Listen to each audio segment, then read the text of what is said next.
আগে নেল কাটার দিয়ে নেলটা কেটে নিচ্ছি। প্রথমে আমি নেল বাফার দিয়ে নেলটাকে ভালো করে বাফ করে নিয়ে তারপরে পুশার দিয়ে পুশ করে নিচ্ছি নেলের এগুলোকে, যাতে কিউটিক্যালগুলো কাটা যায়। নেল কিউটিক্যাল দিয়ে পুরো নেলটাকে পরিষ্কার করে কেটে নিলাম। তারপর নেল অনুযায়ী নেলটা আঠা দিয়ে লাগিয়ে নিয়ে নেলের শেপ করে নিলাম। কতটা কী শেপ করা যাবে শেপ করে নিলাম বাফার দিয়ে।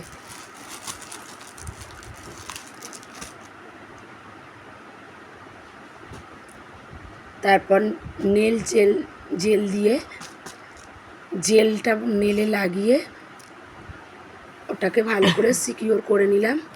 আবার করে নিয়ে ভালো করে বাফ করে নিচ্ছি।